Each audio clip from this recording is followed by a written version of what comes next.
स्थापकाय च धर्मस्य सर्वधर्मस्वरूपिणे अवतारवरिष्ठाय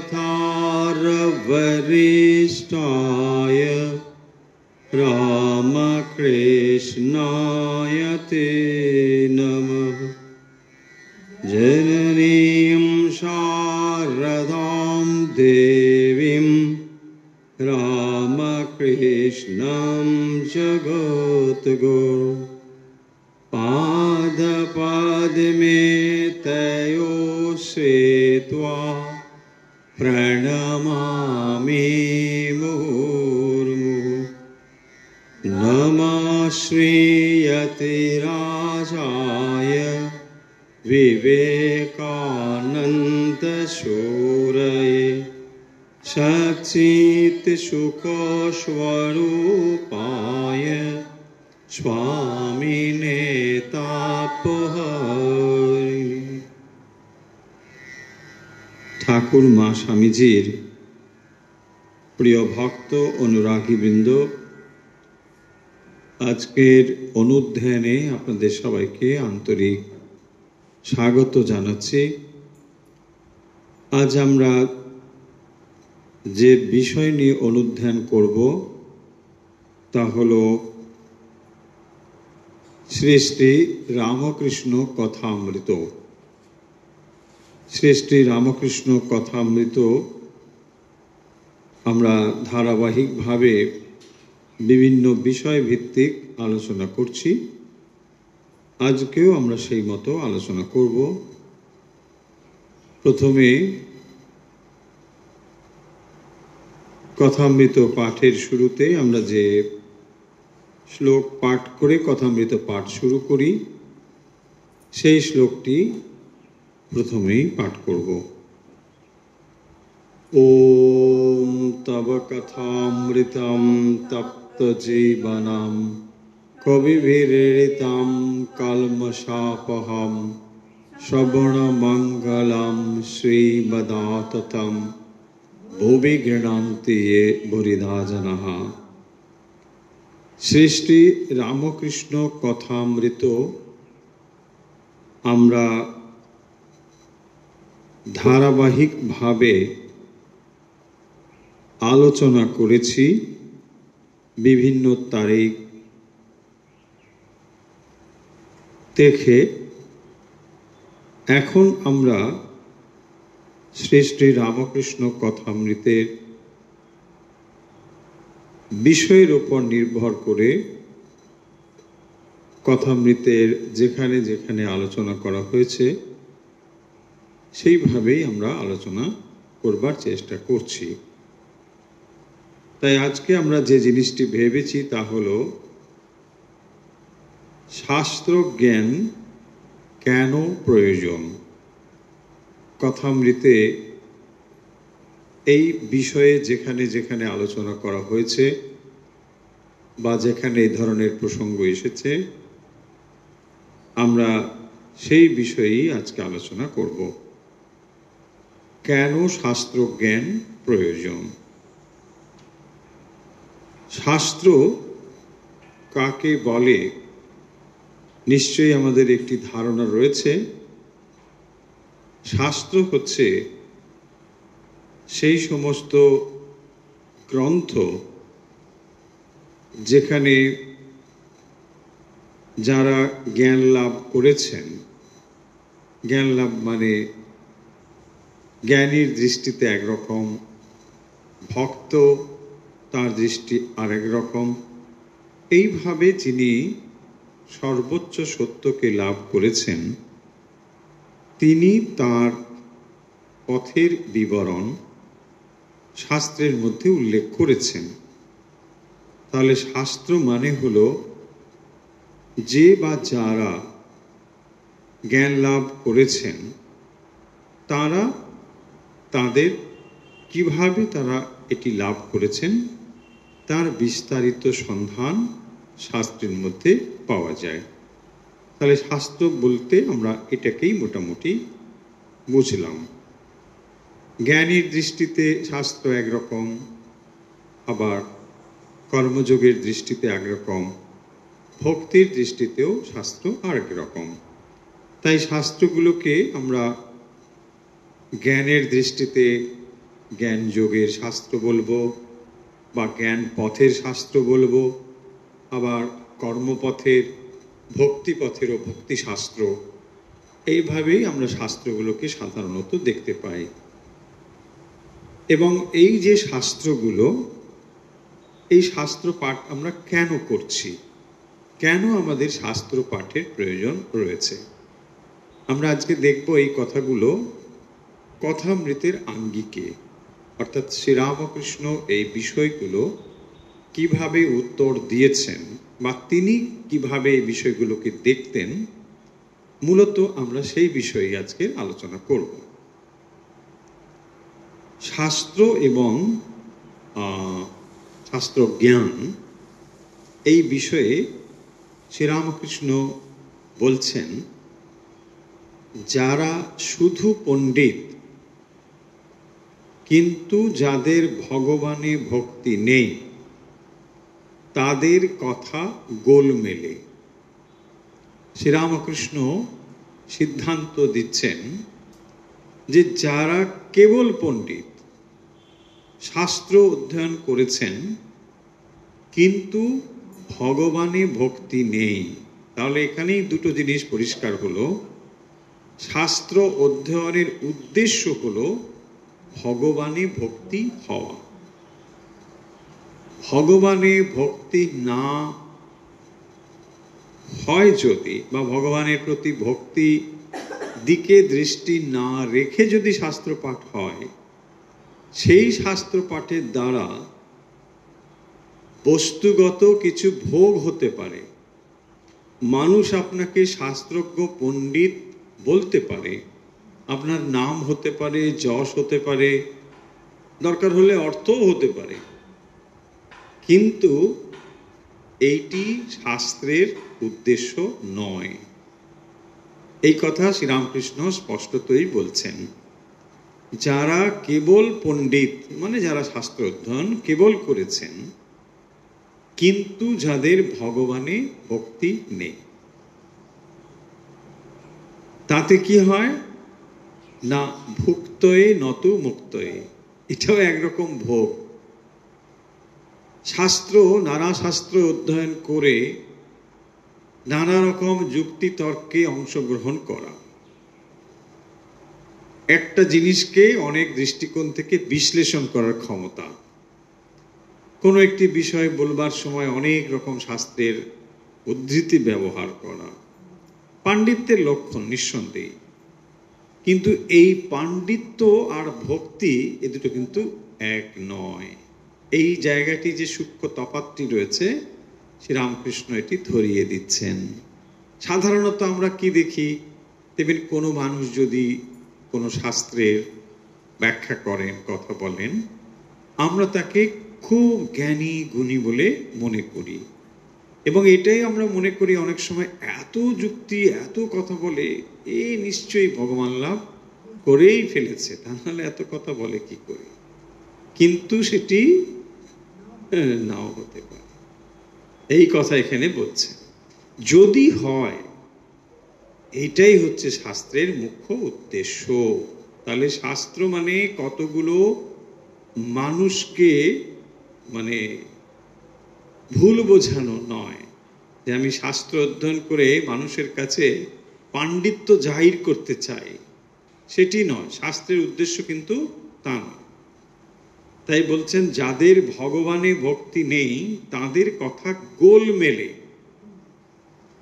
কেবল শাস্ত্র পড়ে একটা সিদ্ধান্ত করেছেন, আর যিনি ভক্তি লাভ করেছেন মানে শাস্ত্রের নির্দেশিত পথে তিনি যাত্রা করেছেন। যিনি সেই পথ দিয়ে না গেলেন, তার কথায় বিশ্বাস করা একটু মুশকিল আছে, তাই না? তার মানে যিনি কেবল শাস্ত্রের জ্ঞান বই পড়ে সংগ্রহ করেছেন, আর যিনি ওই পথ দিয়ে হাঁটছেন, অন্তত আমরা যদি ধরে নিই যে তিনি এখনো পৌঁছননি, হাঁটছেন, ভক্তি লাভের দিকে তার চেষ্টা রয়েছে, তাহলে তার কথায় আমরা খানিকটা হলেও বিশ্বাস করতে পারি, কারণ তিনি ওই পথ দিয়ে যাচ্ছেন। আর যিনি ওই পথে গেলেনই না, এরকম অনেক আছেন, তথাকথিত দেখবেন নাম করা অধ্যাপকগুলো থাকে, তারা কিন্তু দীক্ষা বলছে না না না না, ওইসবের মধ্যে আমি নেই। বলছে কেন দীক্ষা নেবে? দীক্ষা বলে না, সে সময় হলে হবে, কিন্তু লেকচার ঝেড়ে যাচ্ছে। তথাকথিত অনেক নাম আছে, সে নাম বললে একটু তারাও অসুবিধায় পড়তে পারে, আপনারাও খারাপ ভাবতে পারেন, দরকার নেই। কাউকে তো আমরা ব্যক্তিগত আঘাত দিতে চাই না, বিষয়টি বুঝতে চাই। তার মানে যখন কেউ অনেক কথা বলছেন, শাস্ত্রের কথা এখানে ওখানে, মানে ঘুরিয়ে পেঁচিয়ে, ধরুন অধ্যাপক মানে কি, একটা জিনিসকে অনেক রকম ভাবে আপনার কাছে নিয়ে আসছেন। হ্যাঁ, তার অনেকগুলো বই পড়া আছে, কখনো দরকার হলে এখানে এর একটা লাইন, তার একটা লাইন, ওখানে একটা কোটেশন ঘড় ঘড় করে বলছেন। এতে কি হয়, আমরা অনেক সময় বিভ্রান্ত হই, বলছি বাপরে কি পড়াশোনা, কি জ্ঞান। সাধারণ মানুষের কিন্তু এটাই সিদ্ধান্ত, কি জ্ঞান। এইটা যে জ্ঞান নয়, শ্রীরামকৃষ্ণ এটা স্পষ্ট করে দিচ্ছে, এটা জ্ঞান নয়। কেন জ্ঞান নয়? শাস্ত্রগুলো পড়ে তুমি নিজে যদি আলোকিত না হও, অপরে তোমার কথায় আলোকিত হবে না, এই পরিষ্কার কথা।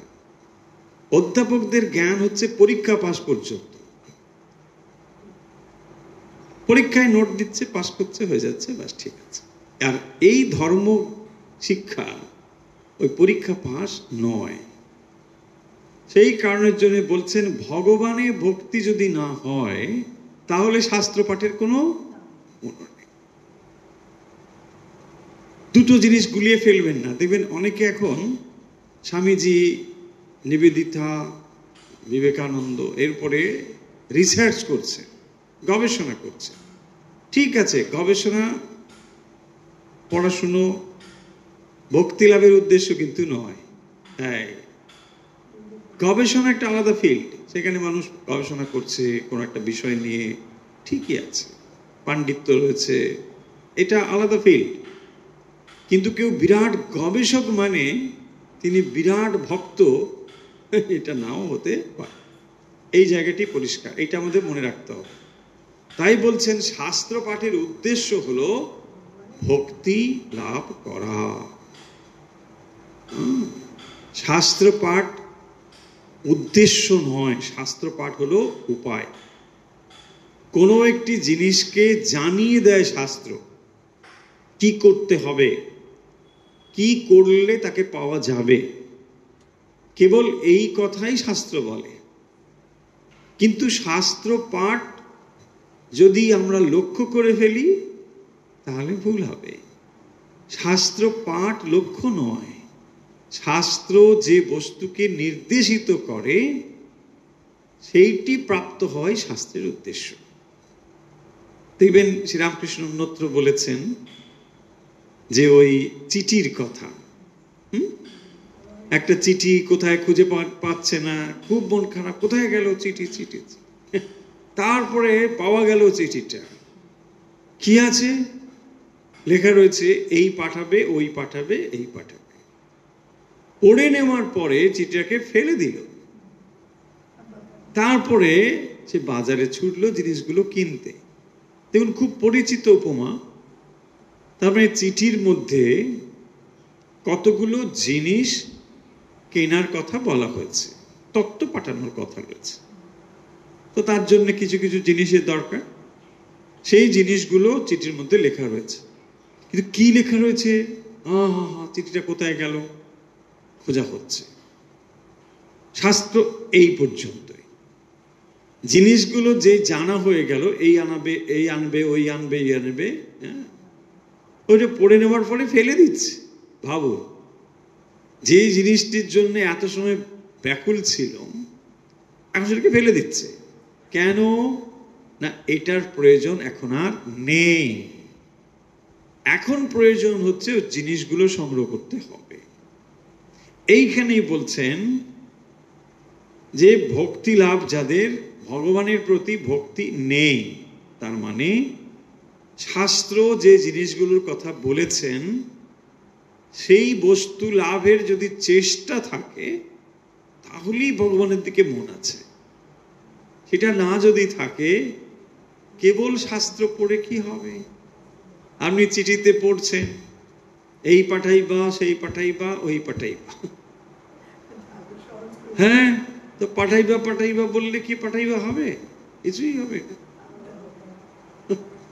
দেখো শাস্ত্র কত দূর আপনাকে নিয়ে যাবে এবং তার সীমাবদ্ধতা কোথায় সহজভাবে বুঝিয়ে দিচ্ছেন। ওই গোলমেলে প্রসঙ্গে বলছেন যে গোলমেলে হচ্ছে এই, সমাধ্যায়ী বলে এক পণ্ডিত বলেছিল ঈশ্বর নিরস। পণ্ডিতের কথায় কিরকম গোলমাল সেটা বোঝাচ্ছে। হ্যাঁ, সমাধ্যায়ী বলে একজন পণ্ডিত, পণ্ডিতের উপাধি সমাধ্যায়ী। আচ্ছা, ভালো। তিনি কি বলছেন? বলছেন ঈশ্বর নিরস। ভাবুন, শ্রীরামকৃষ্ণ কত অবজার্ভ করছেন এবং তাই বলছেন যে কেবল শাস্ত্র পাঠ করলে যদি পাণ্ডিত্য লাভ করে অথচ ভক্তি লাভের চেষ্টা, ভগবান লাভের চেষ্টা না থাকে, তাহলে তাদের কথা গোলমেলে। কিরকম? সমাধ্যায়ী বলে এক পণ্ডিত বলেছিল ঈশ্বর নিরস, রস কিছু নেই। তোমরা নিজের প্রেম ভক্তি দিয়ে সরস করো। মানে ঈশ্বর নিরস জিনিস, তাকে একটু সরস করবে কি করে? না নিজের প্রেম ভক্তি দিয়ে ঈশ্বরকে সরস করো।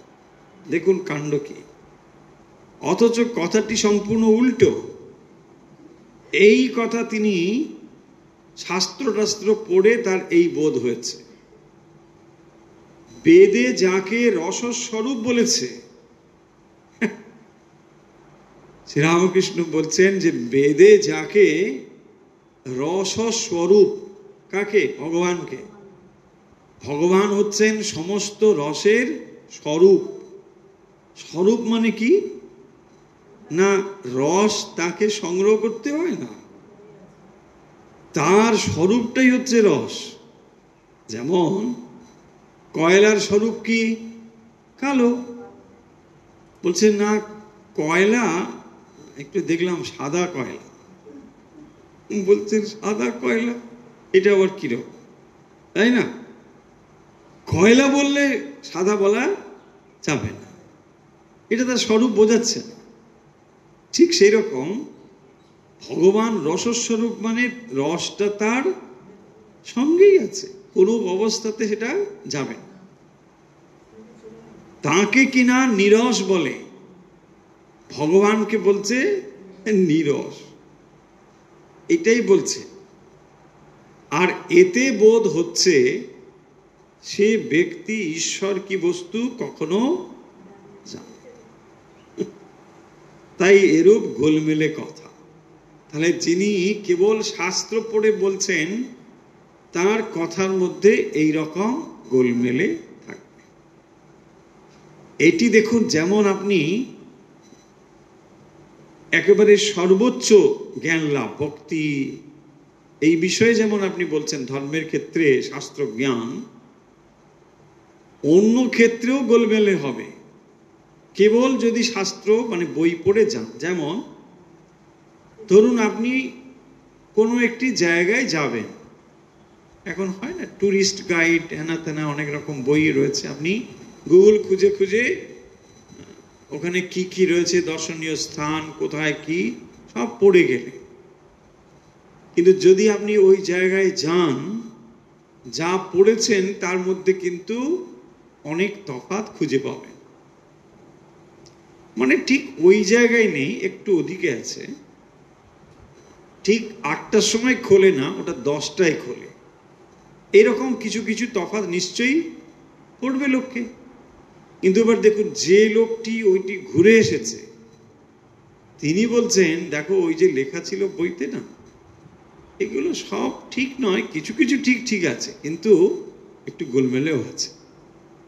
তাহলে দেখুন, এমনি ক্ষেত্রে যদি এটা হয়, আধ্যাত্মিক ক্ষেত্রে এটা নিশ্চয়ই নিশ্চয়ই এবং খুব বড় ব্যবধান হবে। এইটি শ্রীরামকৃষ্ণ লক্ষ্য করেছেন, তাই বলছেন শাস্ত্র জ্ঞান ভক্তি লাভের জন্য। শাস্ত্র অধ্যয়ন করে আমরা পাণ্ডিত্য অর্জন করতে পারি, পণ্ডিত হতে পারি, কিন্তু পণ্ডিত হওয়া আর ভক্ত হওয়ার মধ্যে তফাৎ আছে। তাহলে ভক্ত কি শাস্ত্র অধ্যয়ন করবে না? তা নয়, শাস্ত্র অধ্যয়ন করবে ভক্তি লাভের জন্য। এই আসলে শাস্ত্রে কি আছে? কতগুলো সিদ্ধান্ত রয়েছে যে ভগবান আছে কি না। ধরুন একজন সাধারণ মানুষের কাছে এ বিষয়ে একটা কি আছে, সন্দেহ আছে, কি জানি ভগবান আছে, নাও থাকতে পারে, কেউ বলছে আছে, কেউ বলছে নেই। এই যে আপনার সন্দেহ, শাস্ত্র অধ্যয়নের দ্বারা এই সন্দেহটি চলে যাবে। তখন আপনি বুঝতে পারবেন যে এটা কেবল আছে নেই এরকম নয়, একটা নিশ্চিত রূপে আছে। এই ধারণা আপনার স্পষ্ট হবে যখন শাস্ত্র জ্ঞান আপনি লাভ করবেন। এবার দেখুন, যদি আপনার এই ধারণা স্পষ্ট হয় যে ঈশ্বর কেবল অনুমানের বিষয় নয়, সত্যি সত্যি তিনি আছেন, তখন আপনার যাত্রা, জার্নি, এটাও কিন্তু প্রবলভাবে হবে, ব্যাকুলভাবে হবে। যদি আপনার টার্গেট ফিক্সড হয়ে যায় নিশ্চিত রূপে, তখন আপনার সমস্ত প্রচেষ্টা ওই দিকেই ধাবিত হবে, না নিশ্চয়ই এটা পাওয়া যায়, আমি যাবই, আমি করবই।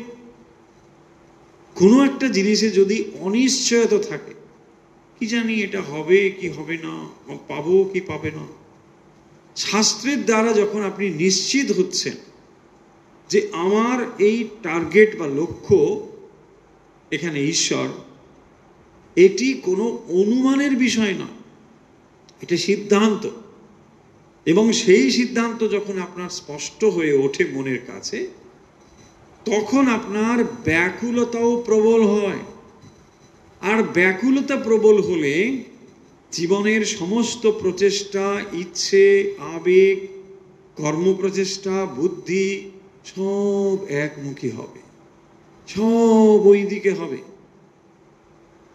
সমস্ত তখন দেখবেন ওই দিকে হবে, প্রবলভাবে হবে।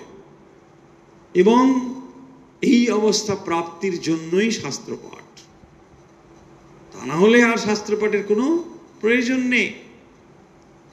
ভক্ত শাস্ত্রপাঠ করে সিদ্ধান্তটি জেনে সেই লক্ষ্যে পৌঁছবার জন্য চেষ্টা করে।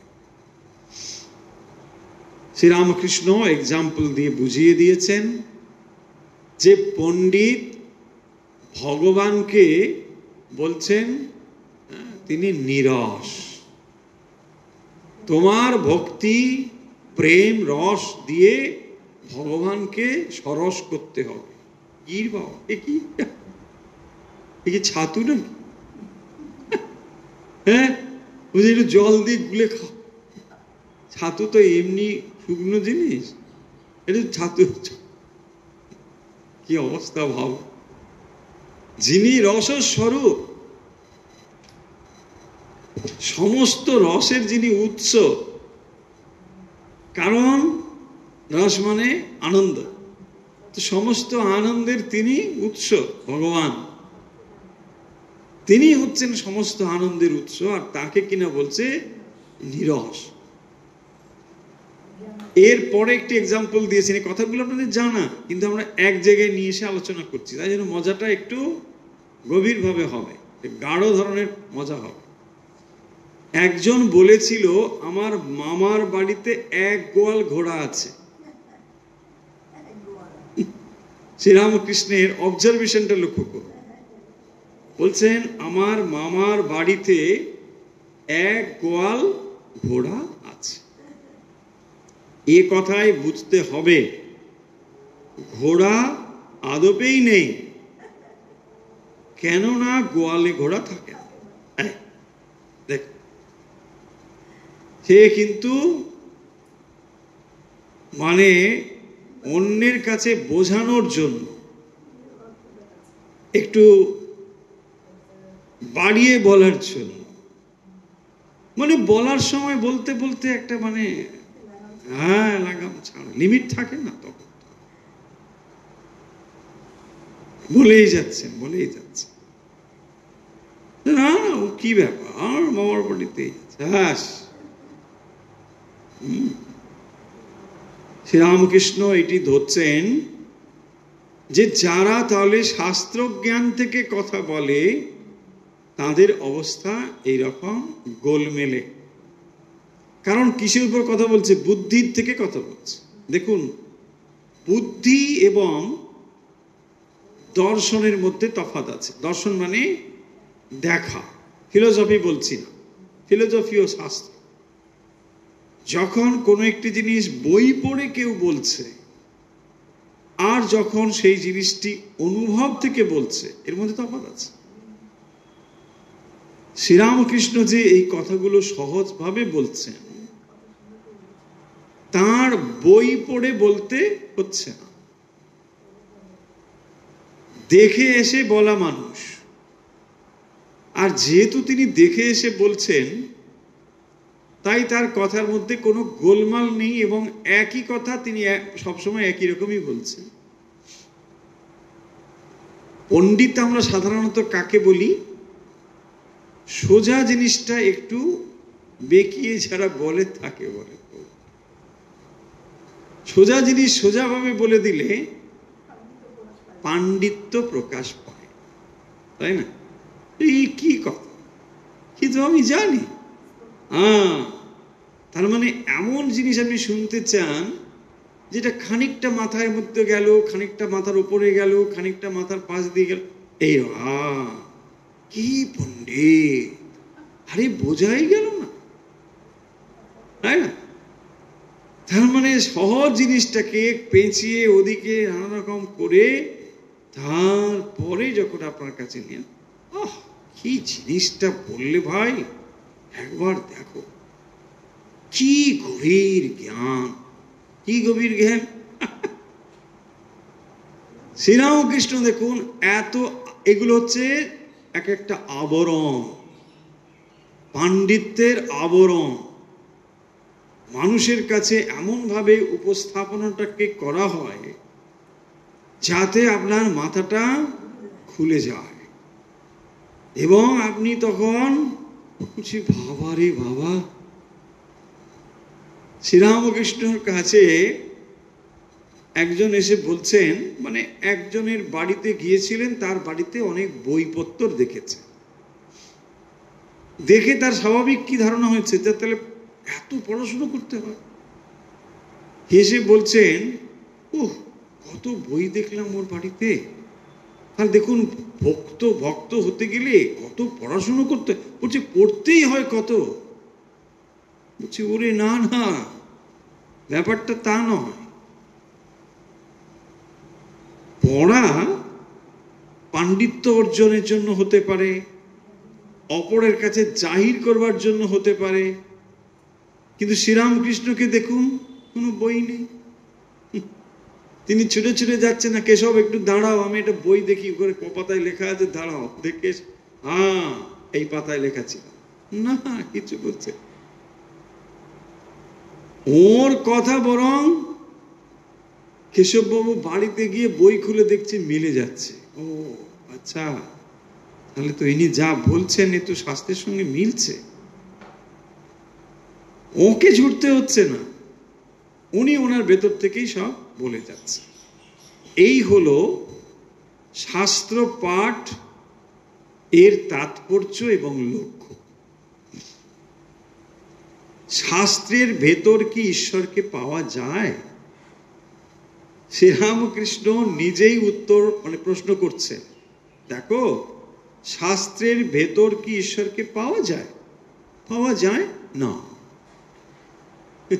অন্য জায়গায় তিনি এক্সাম্পল দিচ্ছেন, পাঁজিতে লেখা আছে বিষ আড়া জল।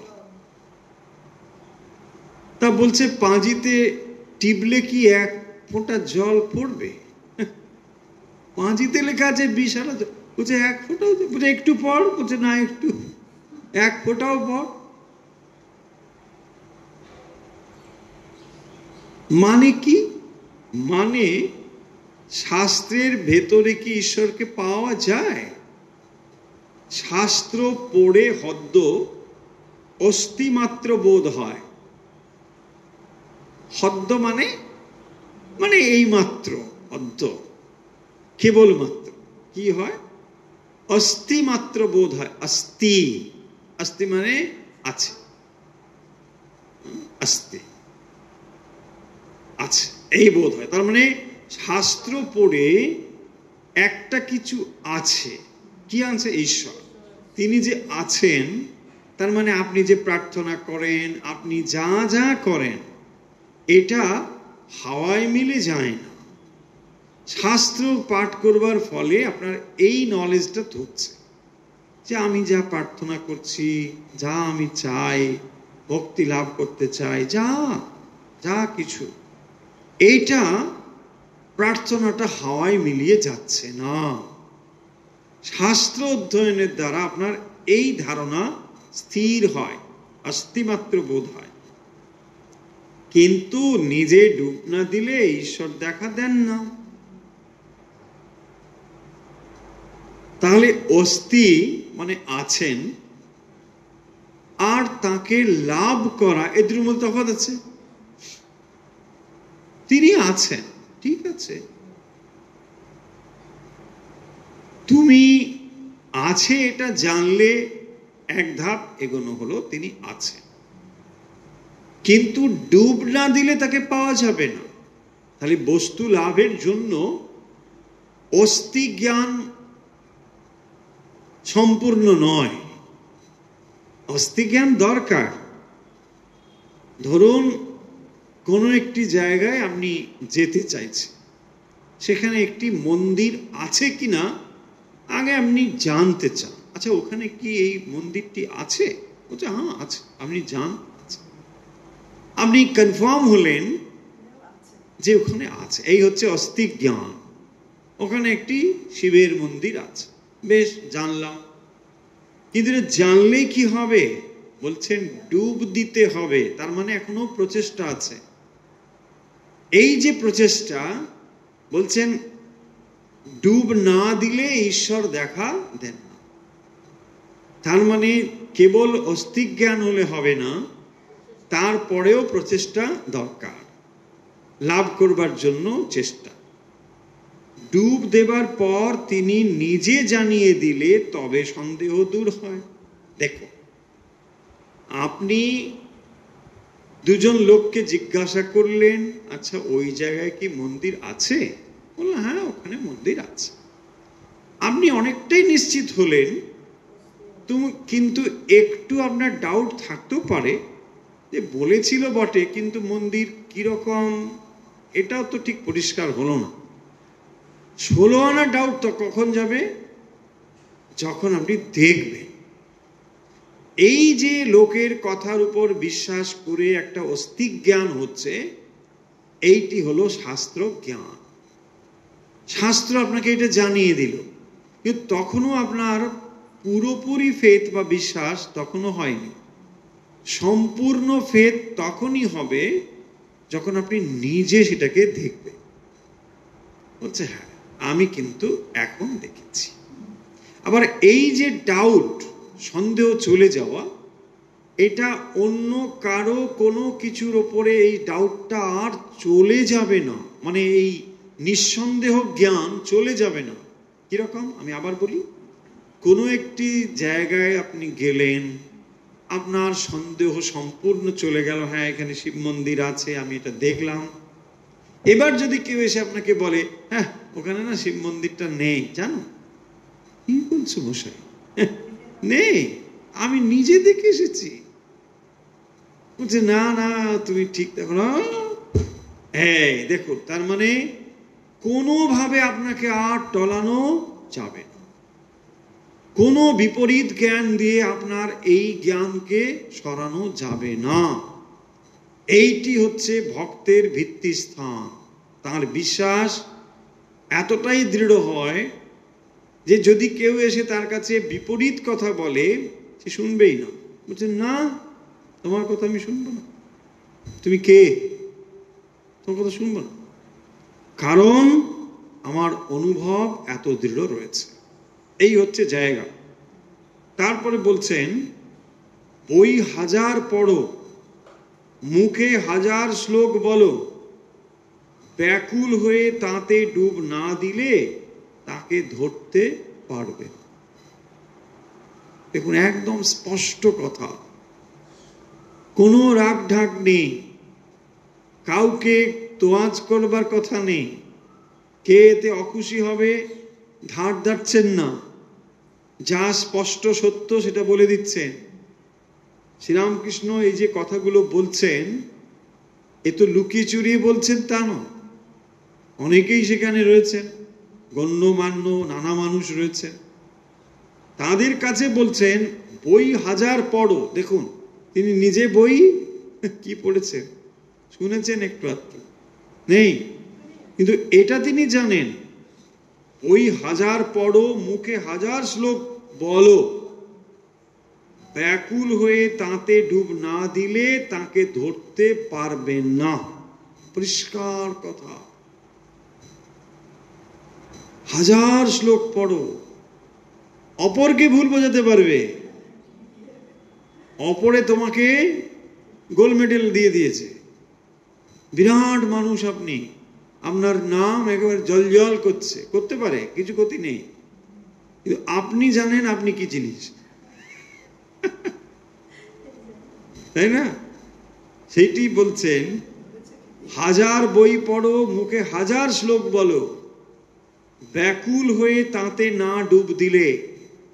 অনেকে আছেন মানে ভক্ত বলে অপরের কাছে একটা জাহির বা দেখানোর একটা ভাব থাকে।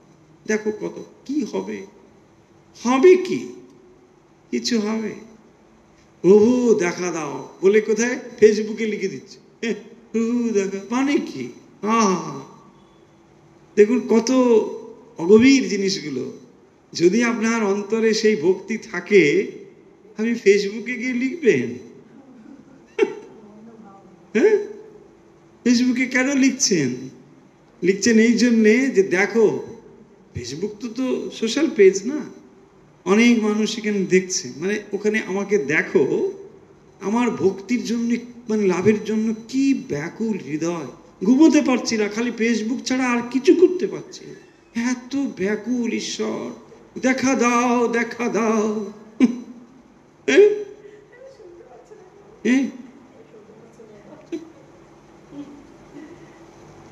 ফলে এই জিনিসটা হচ্ছে, তাই না? কি ব্যাকুল। মাঝে মাঝে আমি মানে কখনো কখনো চোখে পড়ে, ফেসবুকে লিখছে,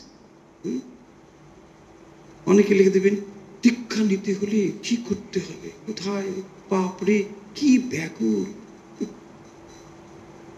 মানে এমন অবস্থা, কিচ্ছু জানেন না তিনি, ভাবটাই এত ব্যাকুল।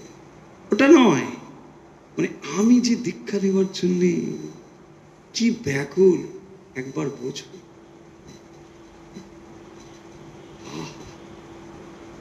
দেখুন, যিনি আত্মহত্যা করতে চান তিনি ডিক্লেয়ার করে আত্মহত্যা করেন কোনোদিন? হ্যাঁ, সেই আত্মহত্যার মধ্যে সত্য আছে। দেখুন, ঠিক সেই রকম ভাব, শুধু পাণ্ডিত্যে মানুষকে ভোলাতে পারবে, কিন্তু তাকে পারবে না। হ্যাঁ, এই কথাটা দেখুন কত গুরুত্বপূর্ণ, যে শুধু পাণ্ডিত্যে মানুষকে ভোলাতে পারবে, মানুষের কাছে তুমি দেখাতে পারবে। কি চোখের জল পড়ে যাচ্ছে, আহা! একবার না উনি যেই কীর্তন করলেন, বুক দিয়ে জল পড়ে যাচ্ছে। কেন, কি হয়েছে? কার কথা মনে পড়েছে নাকি? অত সোজা ভগবত বিরহ, অত সোজা। হ্যাঁ, তারপরে যদি ওই একটু পেমেন্টে কিছু পয়সা করি গোলমাল হয়, দেখবেন কি কাণ্ড হবে। ওই রস কোথায় গেল? চোখের জল। হা হা হা, কৃষ্ণ কৃষ্ণ। তো অভিনয়, অভিনয় আর ব্যাকুলতা এক জিনিস নেই। 10 জন মানুষ দেখছে, আপনি সেখানে গিয়ে এটা অভিনয় করছে। আর সাধারণ মানুষ, হা সত্যি দেখো চোখের জল জড়িয়ে, আরে বাবা অত সোজা, হাত সোজা। দেখুন এগুলো কেন বলছি? তফাৎটা বোঝানোর জন্য, কাউকে আঘাত দিয়ে নয়। তফাৎটা বুঝতে হবে যে সত্যিকারের ব্যাকুলতা আর ব্যাকুলতার ভান, এ দুটোর মধ্যে তফাৎ আছে। শ্রীরামকৃষ্ণ এই জায়গাটি ধরিয়ে দিচ্ছে, বুঝিয়ে দিচ্ছে। তুমি অন্য মানুষকে নানাভাবে ভুল বোঝাতে পারো, মানুষ তোমাকে একবারে ভগবান ভাবতে পারে, কিন্তু তুমি জানো তুমি গাছে চড়া ভগবান না অন্য কি ভগবান, তুমি জানো। শাস্ত্র বই শুধু এসব, তাতে কি হবে? তার কৃপা না হলে কিছু হবে না। যাতে তার কৃপা হয়, ব্যাকুল হয়ে তার চেষ্টা করো। কৃপা হলে তার দর্শন হবে, তিনি তোমাদের সঙ্গে কথা কইবেন। শ্রীরামকৃষ্ণ বলছে। আর শ্রীরামকৃষ্ণ এই ব্যাকুলতা আশ্রয় করেই মায়ের দর্শন পেয়েছেন। তাই শ্রীরামকৃষ্ণ এই কথাটি অত্যন্ত জোর দিয়ে বলছেন যে ব্যাকুলতাকে আশ্রয় করো, তাহলেই সব হয়ে যাবে। কারণ শ্রীরামকৃষ্ণকে লাভ করতে গেলে বা ভগবানকে লাভ করতে গেলে আপনি কতগুলো শ্লোক পড়েছেন যে জিজ্ঞাসা করবেন আপনাকে। আপনি রামচন্দ্র, শ্রীকৃষ্ণ, মহাদেব যার ভক্ত হন না কেন, তো মহাদেব বলবে আসো আসো, তুমি কি পড়েছ? গীতার একটা লাইন বলো। কি ব্যাপার, গীতার লাইন ধরছে? ধরবে ধরবে। শাস্ত্র বই শুধু, এতে কি হবে? তার কৃপা না হলে কিছু হবে না। দেখুন এখানে কৃপা, আর কৃপা কি এমনি এমনি হবে? ব্যাকুলতা। দেখুন কৃপা কোনোদিনই অপাত্রে বর্ষিত হয়নি, অপাত্রে কোনোদিনই কৃপা বর্ষিত হবে না। ভগবত কৃপারও কতগুলো, কৃপার কোনো শর্ত নেই, কৃপা নিঃশর্তভাবেই আসবে, ঠিক। কিন্তু কৃপা লাভ করতে গেলে পাত্রতা দরকার, অধিকারী দরকার, তা নাহলে হবে। আম গাছে আম ধরবে, প্রকৃতির নিয়ম, কিন্তু আম গাছকে আম ধারণের জন্য একটা অবস্থা লাভ করতে হবে। তাকে খানিকটা বড় হতে হবে, মুকুলিত হতে হবে, তারপরে আম ধরবে। আপনি কখনো দেখেছেন যে আমে আটি বসিয়ে দিলেন, কালকে লম্বা লম্বা আম সব ঝুলছে? হবে না। কৃপা বলছি, কৃপা, কৃপা ওভাবে হবে না। কৃপা অধিকারী চাই। কৃপা কোনোদিন অপাত্রে বর্ষিত হবে না, ঠিক জায়গায় ভগবানের কৃপা যাবে। তাহলে তো ভগবানের কৃপা ব্যর্থ হয়ে যাবে। ঠিক সেই জায়গায় যাবে যেখানে এই কৃপাকে ধারণ করবার মতো যোগ্য পাত্র আছে। ঠিক জায়গায় ভগবান তাকে সেভাবে তৈরি করছে,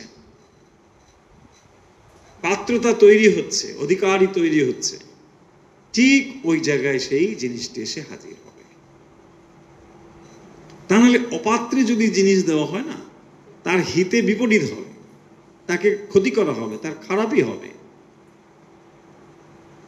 তাই ধরুন যদি কোনো মানুষ হঠাৎ করে প্রচুর অর্থ লাভ করল, যার পাত্রতা নেই, কিন্তু মারাই যাবে, তার অনিষ্টই করা হবে। তাই ভগবান কৃপা করে অনিষ্ট করেছেন মানে কি? তার ক্ষতি করেছে, সেটা হবে না। তাই তার কৃপা না হলে কিছু হবে না। যাতে তার কৃপা হয় ব্যাকুল হয়ে তার চেষ্টা করো। তাহলে সাধন ভজন জপ ধ্যান এগুলো কিসের জন্য? এই ব্যাকুলতা যাতে হয়। কি করে আমি ব্যাকুল হতে পারি? আমি অনেক কিছুর জন্য কাঁদি, চোখের জল ফেলি, কিন্তু ভগবানের জন্যে কাঁদি কই? তোমার জন্য যাতে আমার ব্যাকুলতা হয় তাই তো আমি চেষ্টা করি। এই কথাই বলছে। কৃপা হলে তার দর্শন হবে, তিনি তোমার সঙ্গে কথা কইবে। তাহলে ভগবান দর্শন দেবেন, কথা বলবেন যদি আন্তরিকভাবে কেউ ব্যাকুল হয়। আর এই ব্যাকুলতা কোনো শেখানোর জিনিস নয়। কেউ কাউকে ব্যাকুলতা শেখাতে পারে না।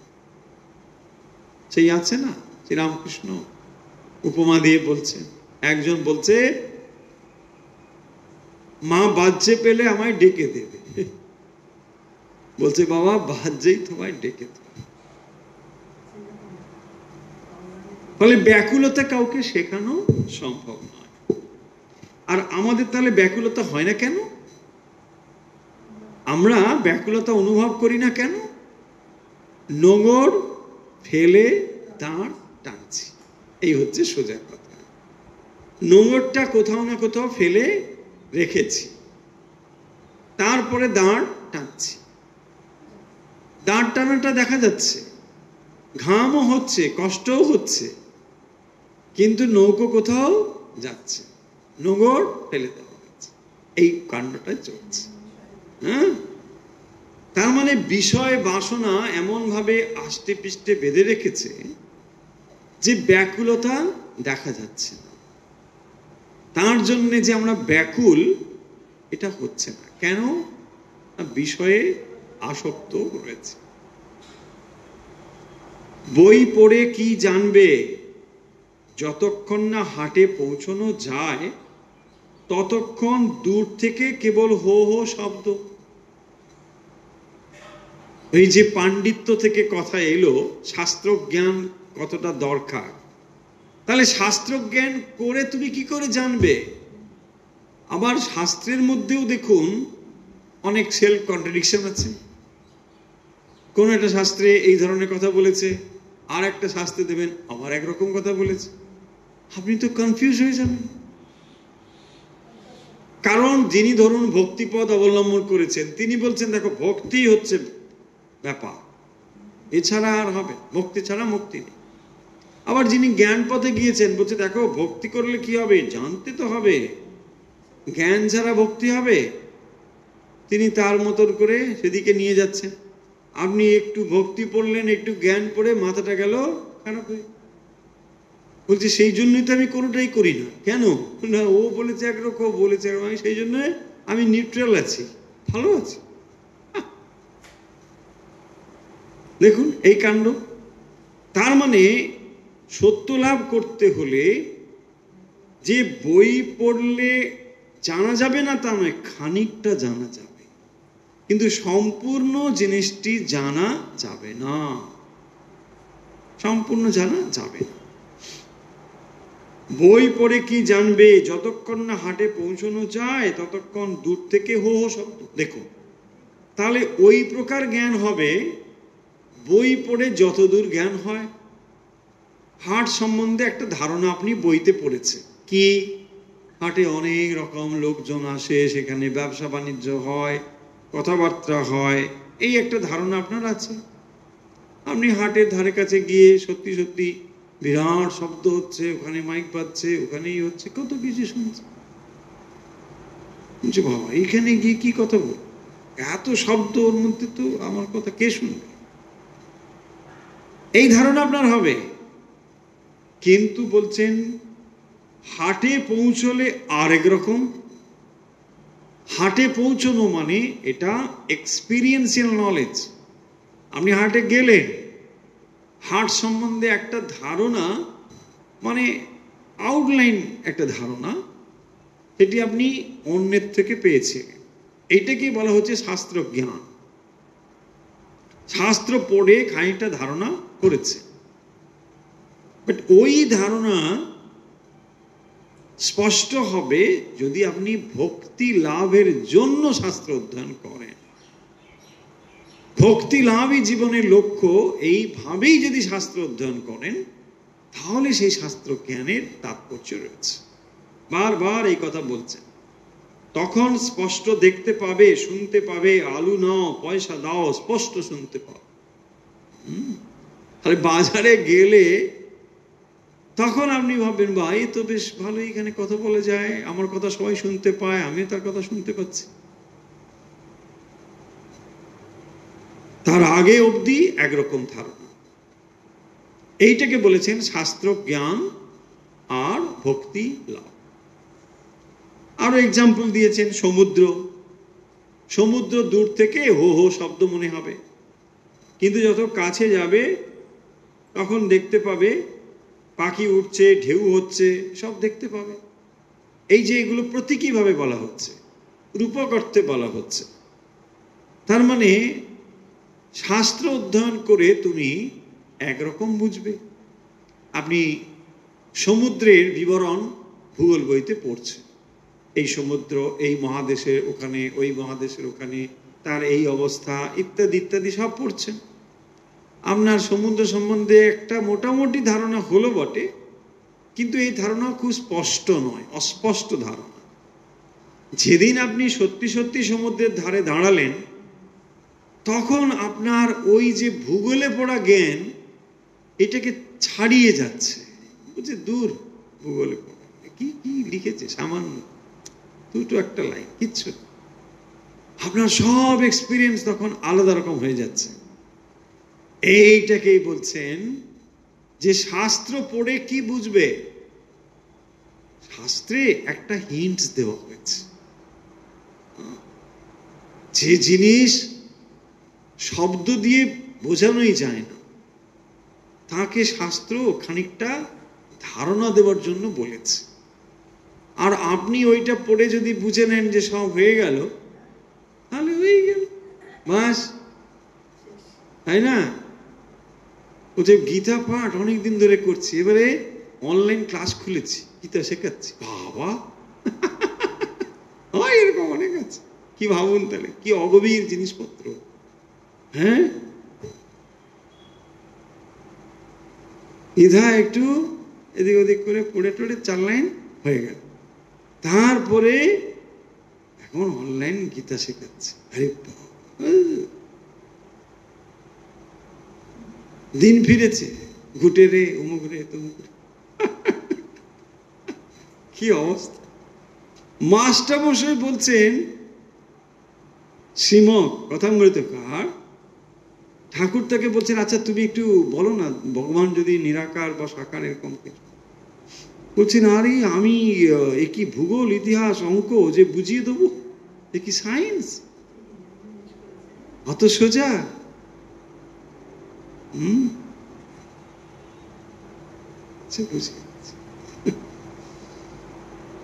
বই পড়ে ঠিক অনুভব হয় না, অনেক তফাৎ। তাকে দর্শনের পর বই, শাস্ত্র, সায়েন্স সব খড়কুটো বোধ হয়। বই পড়ে ঠিক অনুভব হয় না। তার মানে কি শাস্ত্র পড়তে বারণ করা হচ্ছে? তা নয়। শাস্ত্র পড়া লক্ষ্য স্থির রেখে শাস্ত্র পড়া। কেন শাস্ত্র পড়ছি এর উত্তর স্পষ্ট হওয়া চাই। শাস্ত্র পড়ছি ভক্তি লাভের জন্য, তা না হলে বিভ্রান্ত হবেন। কতগুলো শাস্ত্র পড়ে আপনার সিদ্ধান্ত বিভ্রান্ত হবে। মন যে সিদ্ধান্ত মনের ভেতরে ছিল তার বিপরীত সিদ্ধান্ত তৈরি করে মন আরো বেশি অন্ধকারের মধ্যে হাজির হবে। সেই জন্য দেখবেন যে শাস্ত্র জ্ঞান নেই, জ্ঞান যার ভেতরে, সে তো অন্ধকারে আছে। আবার যার মধ্যে এই ধরনের বিভ্রান্তিকর জ্ঞান আছে সে আরো বেশি অন্ধকারে নিমজ্জিত আছে। হ্যাঁ, ঈশোপনিষদে পড়া হয়েছে না? অন্ধং তম প্রবিশন্তি। সে তো অন্ধকারেই আছে, কিন্তু ওই অন্ধকার দূর হলেও হতে পারে, কিন্তু এই অন্ধকার দূর হওয়া খুব মুশকিল। কারণ তিনি জানেন, তিনি সব জানেন, তাই না? শাস্ত্র পড়ে তিনি জানেন, তিনি সব জানেন। আর যথার্থ শাস্ত্র পাঠ করে তিনি জানেন আমি কিছুই জানি না। এইটার হচ্ছে তফাৎ।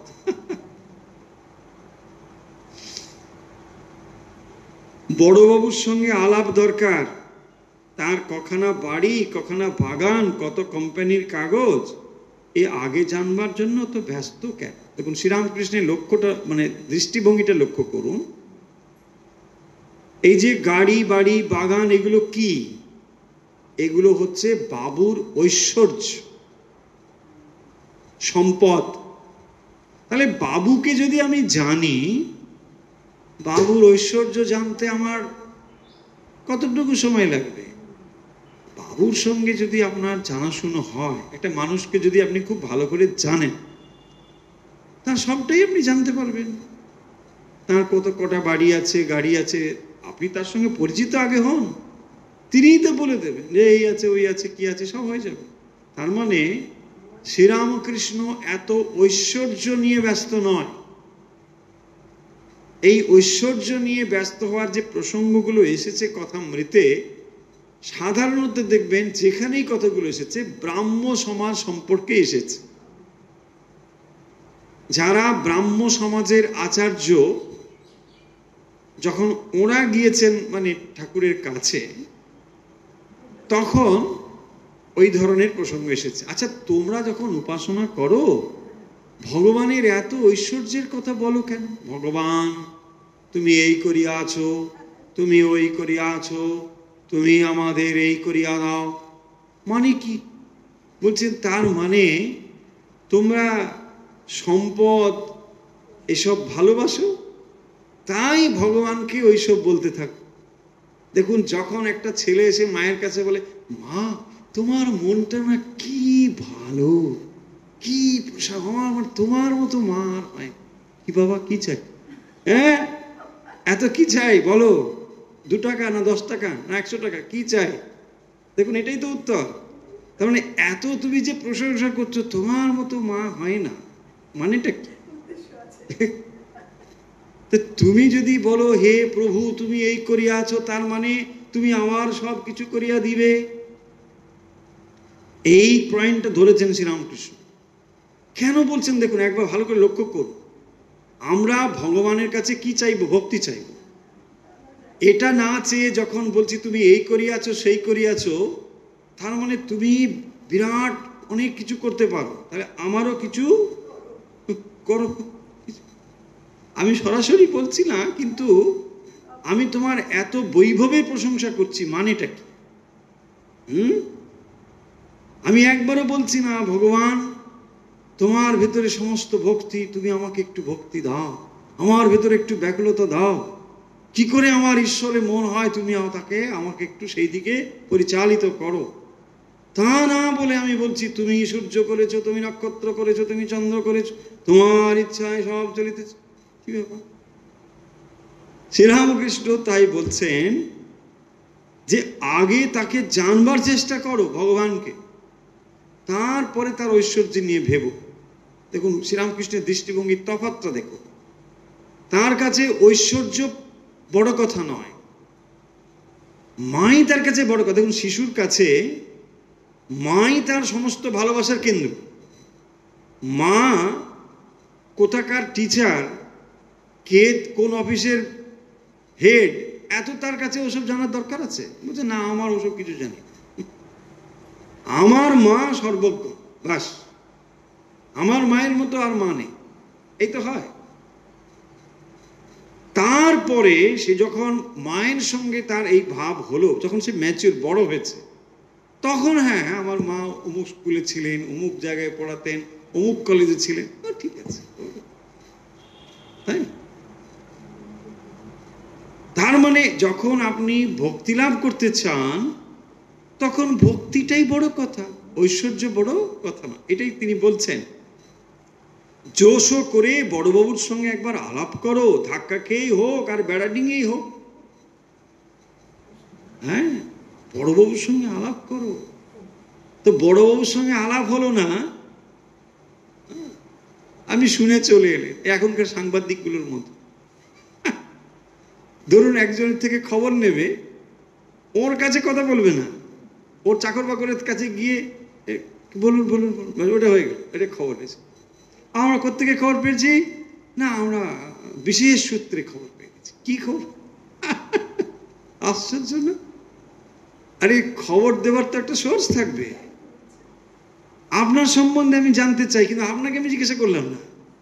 আপনার যে ধরুন গাড়ি চালায়, তার কাছে আমি গিয়ে বলছি, আপনি বলুন তো ম্যাডাম। আরে কি, উনি তো, ওনার কথা আমি কি জানি? আমি তো কেবল গাড়ি চালাই। ওর কাছে কি খবর নিচ্ছে, বুঝছে ওনার কটা ব্যাংকে কি আছে বলুন তো। আচ্ছা ধরুন আমি, ও কি বলবে? বাট এই হয়, এগুলি চলছে, এগুলি চলছে। কারণ আপনি অ্যাক্সেসিবল নয়, আপনার কাছে পর্যন্ত আমি যেতে পারছি না, গেলে অনেক কাণ্ড আছে। তাই জন্য যখন এখানে ওখানে দুটো লোক ঘুরছে, ওর কাছে গিয়ে একটা খবর নিয়ে চলে, এই তো চলছে। আর ওটাকেই লোকে 100% বিশ্বাস করছে। কি হচ্ছে ওই জায়গাগুলো বলছেন, বেড়া ডিগিয়ে হোক, যা করে হোক, আরে বাবুর কাছে যাও আগে। বাবুর সঙ্গে জানতে হলে বাবুর কাছে যাও। কত বাগান, কত কোম্পানির কাগজ তিনিই বলে দেবেন। বাবুর সঙ্গে আলাপ হলে আবার চাকর দারোয়ান সব সেলাম করবে। ভগবানের সঙ্গে যদি আপনার সম্পর্ক হয়, আপনি যথার্থ ভক্ত হন, তাহলে আর ঘটে ঘটে ফুল দেওয়ার দরকার নেই। আমরা কি করি সেটা পারি না বলে ঘটে ঘটে ফুল। হ্যাঁ, এখানে একটু ফুল দাও, সেখানে না, কিছু বলে যায় না বাবা। ওই বাবা যদি আবার রেগে যায়, ওখানে একটু ফুল দিয়ে রাখো।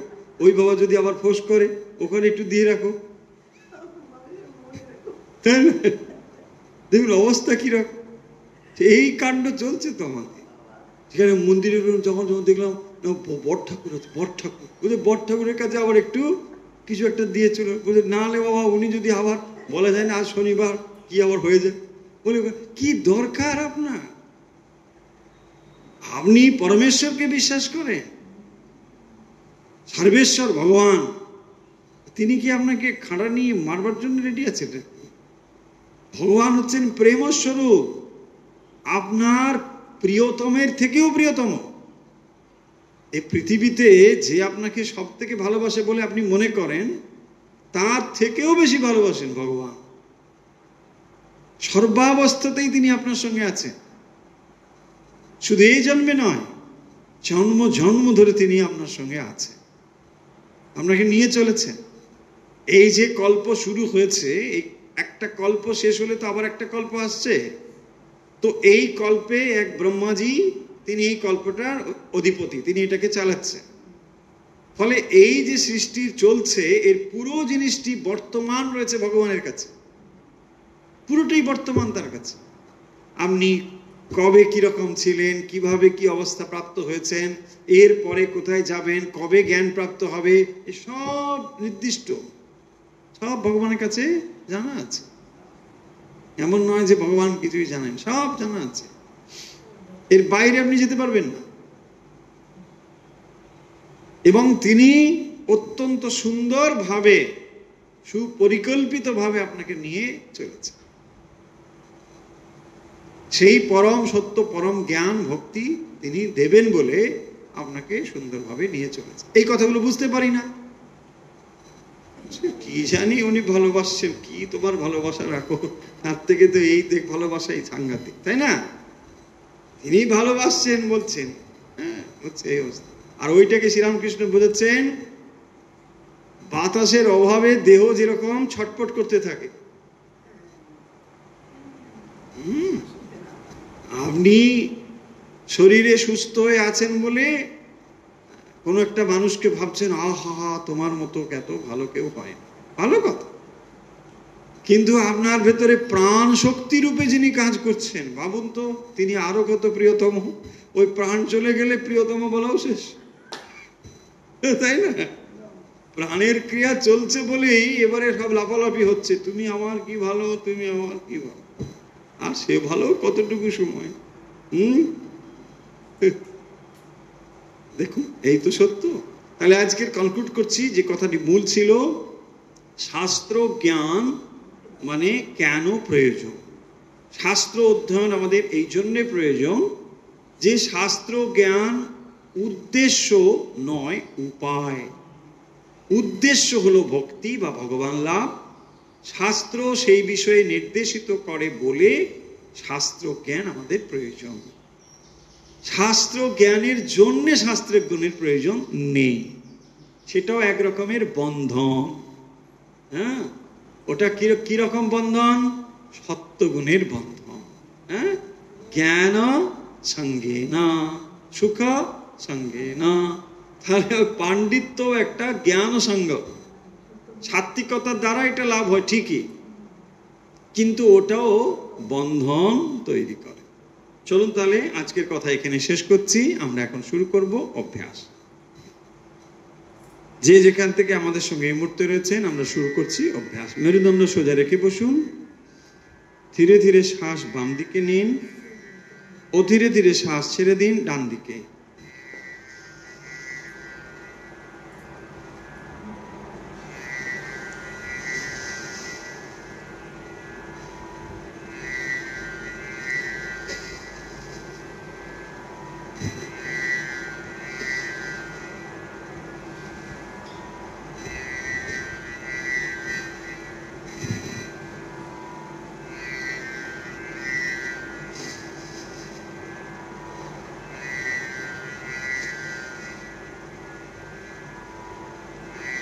শ্বাস বাম দিকে নিন ও ধীরে ধীরে শ্বাস ডান দিকে ছেড়ে দিন।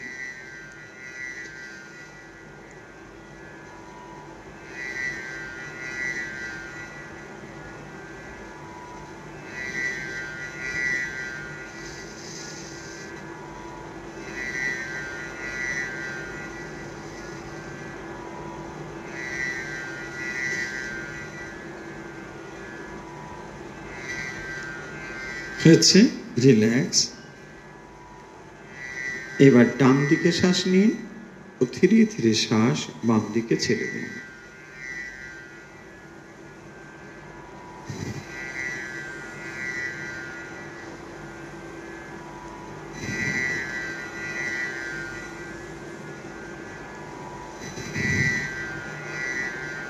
শ্বাস নিন ডান দিকে ও শ্বাস ছেড়ে দিন বাম দিকে।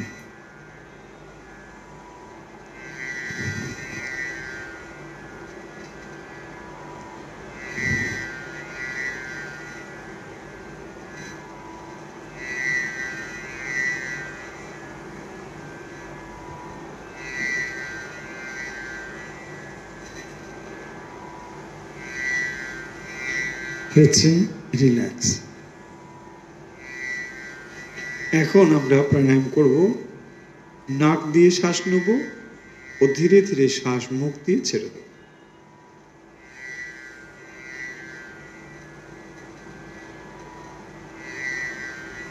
শ্বাস ভরে নিন নাক দিয়ে, এবার ধীরে ধীরে শ্বাস ছেড়ে দিন মুখ দিয়ে।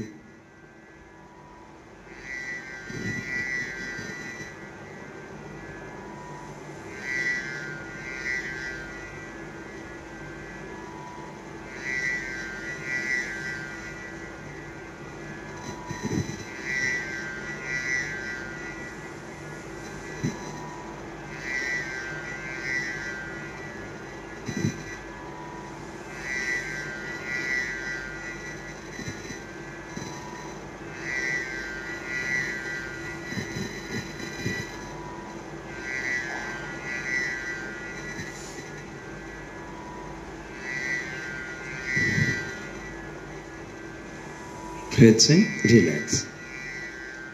এখন আমরা মেরুদণ্ড সোজা রেখে বসবো। চোখের পাতা বন্ধ করে দিন, হাত দুটো জ্ঞান মুদ্রায় রাখুন। মন স্থির করুন হৃদয়ে। হৃদয়ে মন স্থির করে এখন আমরা মন্ত্র জপ করব। মন স্থির রাখুন হৃদয়ে, শুরু করুন মন্ত্র জপ।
মনে মনে জপ সমর্পণ করে দিন।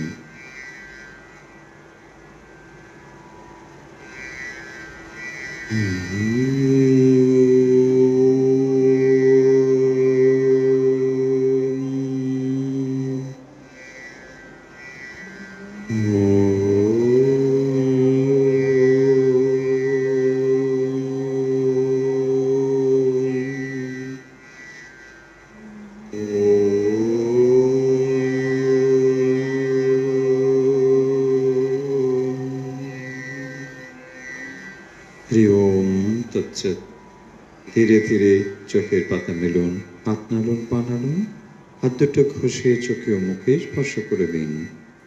আজকের মতো অনুধ্যান অভ্যাস এখানে শেষ হলো। এখন আমরা করব সমবেতভাবে রামকৃষ্ণ শরণম। রামকৃষ্ণ শরণম, রামকৃষ্ণ শরণম, রামকৃষ্ণ শরণম শরণে জয়। রামকৃষ্ণ শরণম, রামকৃষ্ণ শরণম, রামকৃষ্ণ শরণম শরণে। কৃপাহি কেবলম, কৃপাহি কেবলম, কৃপাহি কেবলম শরণে। কৃপাহি কেবলম, কৃপাহি কেবলম, কৃপাহি কেবলম শরণে। রামকৃষ্ণ শরণম, রামকৃষ্ণ শরণম, রামকৃষ্ণ শরণম শরণে। শরণাগতোহম, শরণাগতোহম, শরণাগতোহম শরণে। শরণাগতোহম, শরণাগতোহম, শরণাগতোহম শরণে জয়।